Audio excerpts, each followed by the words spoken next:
चला गया था कि सबसे अच्छी से सेवा फौज की होती।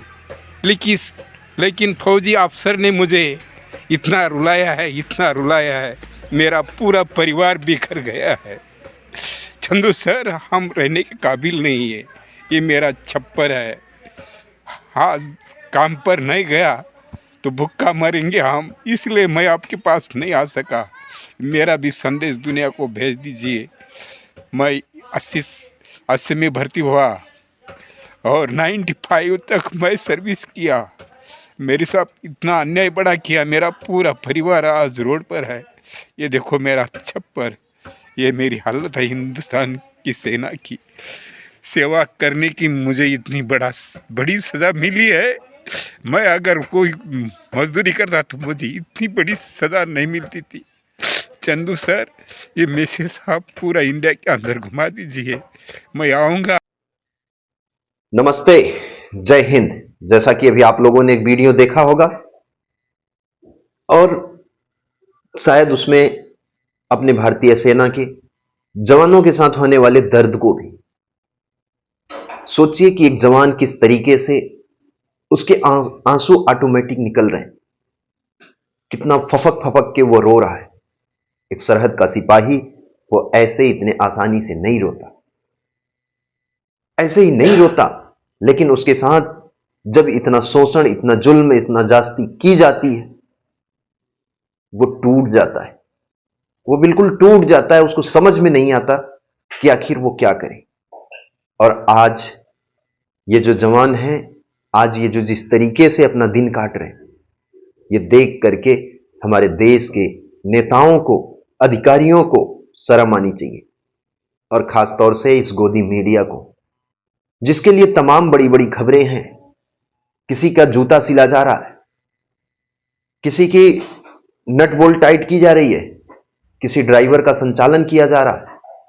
ये जो तमाम उल्टे सीधी चीजें दिखाई जाती हैं, जो एक स्क्रिप्टेड होती हैं, और मैं इसलिए कह रहा हूं स्क्रिप्टेड, जब वहीं पे एक जवान का सच्चा दर्द नहीं दिखाया जाता है, इसलिए कह रहा हूं कि वो शायद स्क्रिप्टेड होता है।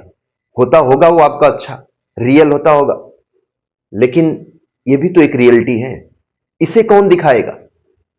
अरे वही जवान जो देश के लिए अपने प्राणों का बलिदान देता है, जो सर्वे सर्वा अपना न्यौछावर करता है।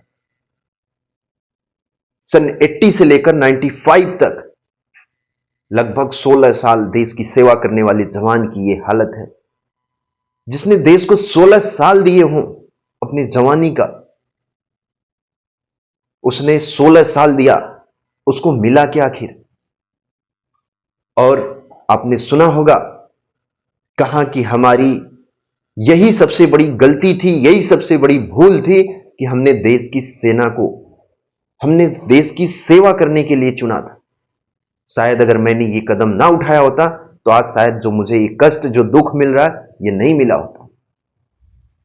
सच्चाई है, अगर उसने उस टाइम पे अगर वो कोई दूसरी सर्विस करता, अपने कैरियर को बनाता, देश सेवा करने नहीं जाता, तो शायद उसको आज ये दिन देखने नहीं पड़ते, इस तरीके के आंसू रोने नहीं पड़ते, इस तरीके से तड़पना नहीं पड़ता। और ये रियलिटी इसलिए है कि हिंदुस्तान के नेताओं की, हिंदुस्तान के अधिकारियों की भ्रष्टाचार, ये जो भ्रष्टाचार कर रहे हैं, जो एक दूसरे के पूरक बने बैठे हैं, एक दूसरे को डिफेंड कर रहे हैं, इनको कोई लेना देना नहीं है देश से। सरकार, इनको कोई लेना देना नहीं है। ये आप लोगों को समझना पड़ेगा। सरहद पे सिपाही अपने प्राणों का बलिदान दे देता है अपने देश के लिए, बोला जिएंगे देश के लिए, मरेंगे देश के लिए, लेकिन उसे मिलता क्या है इसकी बदौलत? इतना बड़ा कलंक जो कभी मिटाया नहीं जा सकता। इतना बड़ी दाग लगाई जाती है उसके दामन पे जो कभी मिटाई नहीं जा सकती। और उसके बाद उसके भरण पोषण के लिए, उसके जीवन यापन के लिए भी कुछ नहीं मिलता। वही एक तरफ अगर टेररिस्ट, बड़े बड़े टेररिस्ट, उनको पूरा सरकार पालती है। और जेएंडके में भी जो टेररिस्ट आते हैं, जो सरेंडर करते हैं, उनको नौकरियां दी जाती हैं, उनको भरण पोषण के लिए। लेकिन एक जवान को जितना बड़ा आतंकवादी टेररिस्ट बना दिया जाता है कि उसको कुछ भी नहीं मिलता। उसको भरण पोषण करने के लिए, अपने परिवार को चलाने के लिए भी कुछ नहीं मिलता। क्या जवानों को जीने का अधिकार नहीं है? जिसने देश की सेवा 15 साल की हो, देश को अपने जीवन का सबसे बेकीमती बहुमूल्य समय दिया हो, जो 8 साल, 10 साल, 15 साल, 20 साल, ऐसे न जाने कितने जवान हैं जिनके दर्द को छिपा दिया गया है, दबा दिया गया है, जिनको सामने नहीं आने दिया जा रहा। ये आज सोशल मीडिया की बदौलत कहीं से जब ये आवाजें जब उनके पास तक पहुंच रही हैं, तो उनकी पीड़ा सामने उभर करके आ रही है। इसलिए जितने भी लोग इस वीडियो को देख रहे होंगे, सभी से मैं कहना चाहता हूं कि सच्चाई को देश के कोने कोने तक जरूर पहुंचाइएगा। इस दर्द को पहुंचाइएगा, सुनाइएगा उन आकाओं को जो मेरा जवान, मेरा जवान, मेरा जवान हर मंच से चिल्लाते हैं और अपनी संवेदनाएं देते हैं।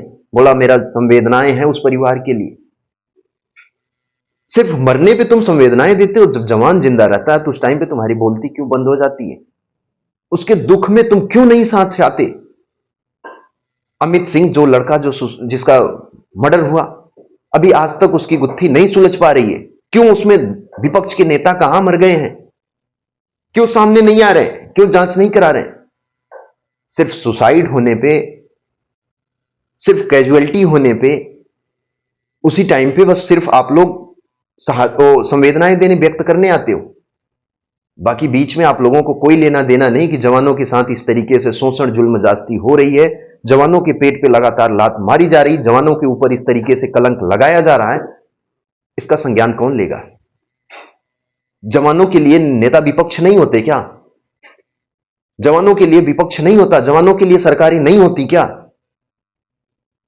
हिंदुस्तान में? और रियलिटी यही है कि हिंदुस्तान की सरकार भी बेशरम हो गई है और हिंदुस्तान के नेता भी बेशरम हो गए जवानों के नाम पे।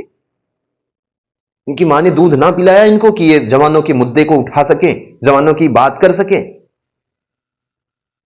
सभी हिजड़े बनकर के, मूक दर्शक बनकर के देख रहे हैं। और लानत है देश की मीडिया पे जो ऐसे जवानों के दर्द को नहीं दिखाती। ये ऐसे देश की मीडिया को, ऐसे देश के दलालों को शर्म आनी चाहिए, चुल्लू भर पानी में डूब मरना चाहिए। मैं मानता हूं कि पत्रकारों की हत्या की जा रही है। इस तरीके से देश का शासक तानाशाही रवैया अपना चुका है कि लोगों की आवाजों को दबा रहा है, जिसके डर के कारण पत्रकार अपना काम करना भूल गए, क्योंकि उन्हें भी बच्चे पालने। तो अगर सभी लोग इस तरीके से काम करने लगोगे, तो सरहद का सिपाही भी अगर इस तरीके से अगर काम करने लगेगा तो क्या होगा? भाई कुर्बानियां देनी पड़ेंगी। आप यानी फिर उस फील्ड को मत चुनो अगर आपकी बस की बात नहीं है। मैं 100 बार नमन करता हूं उस मुकेश चंद्राकर, क्या नाम है उस व्यक्ति का, जिन्होंने बलिदान दिया, अपनी कुर्बानियां दी, लेकिन सच्चाई से पीछे नहीं हटे। ऐसे पत्रकारों की जरूरत है, जो भी उस भाई का नाम हो। कम से कम उसने देश के लिए एक मिसाल कायम करके गया कि अपनी ड्यूटी से वो पीछे नहीं हटा। ये होना चाहिए, ये रुतबा होना चाहिए, जुनून होना चाहिए। अदरवाइज आप उस फील्ड को मत चुनो। हर फील्ड में खतरा है, हम मानते हैं कि हर फील्ड में खतरा है, लेकिन इस तरीके से काम मत करो कि नहीं किसी के पेट पे लात मारी जा रहा हो, कोई इतना परेशान हो और आप लोग मूक दर्शक बनकर के सिर्फ तमाशे देखो।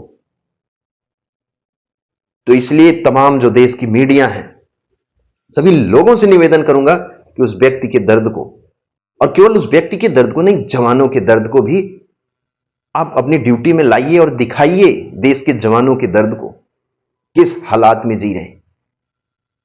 और उनके लिए जो पूछते थे कि आपका दर्द क्या है, आपकी प्रॉब्लम क्या है, उनके लिए ये वीडियो ही हमारा दर्द है और यही हमारी प्रॉब्लम है।